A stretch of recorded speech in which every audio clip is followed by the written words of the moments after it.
It's the time of the Horus Heresy, 014 M30, the Siege of Terra. Captain Lev Goshen of the Sons of Horus's 25th Company is preparing himself and his men to board their assault drills. Goshen was an experienced commander, veteran of the battles of Moloch, Murder, and Dwell, which earned him a spot as a captain. As they stepped into their assault drill, neither he nor his men were aware that they would never come out on the other side. Due to the orbital bombardment that pounded relentlessly on the Imperial Palace since the traitors' arrival, a crack laying along a fault line had formed in the subterranean barrier beneath the Saturnine Gate. First Captain Abaddon, later to be known as the Despoiler, laid out a plan that could shorten the invasion of the Imperial Palace by weeks, possibly months. His plan was to lead a massive invasion on the Saturnine Gate, while a smaller but still substantial force would burrow underneath the gate, using the cavity that had opened up, in an attempt to come out on the other side and surprise the defenders.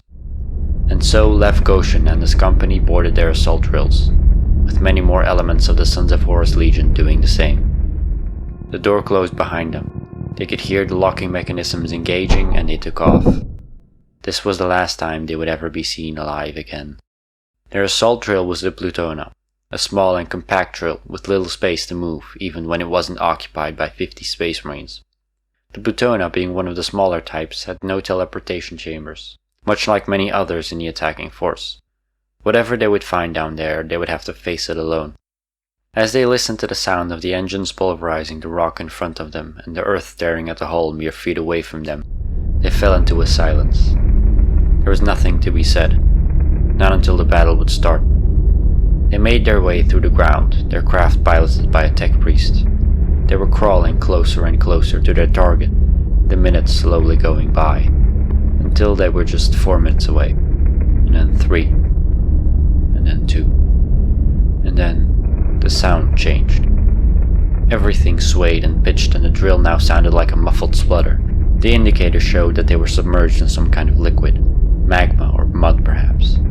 The sensors on the outside of the vessel indicated that the slurry was artificial, man-made. The liquid made its way into the machinery, and at this point they lost traction. The indicator showed that the liquid was setting, hardening in place. That's when realization set in for Goshen.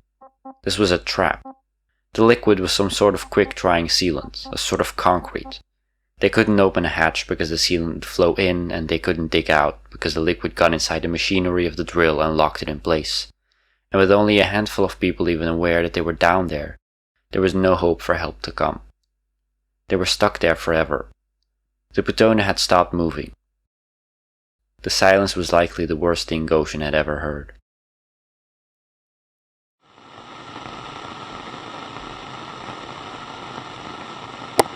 Unfortunately for Goshen and his men, Rogel Dorn, Primarch of the Imperial Fists, was aware of the crack, and had considered the possibility that the Sons of Horus would attempt to exploit it. So he sent Magos Archon Land of the then Mechanicum to set the trap they had devised, releasing a large amount of fast-drying sealant into the breach, trapping the men inside of their assault drills and burying them alive.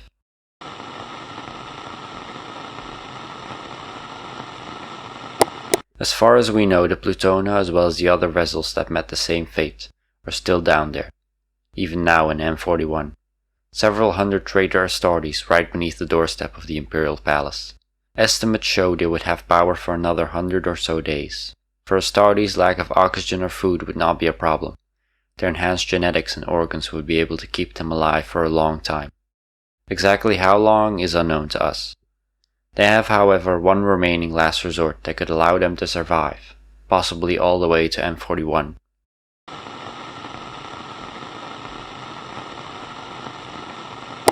The Susan membrane, one of the 19 organs implanted into their body when they became Space Marines. It allows them to put themselves into a state of suspended animation.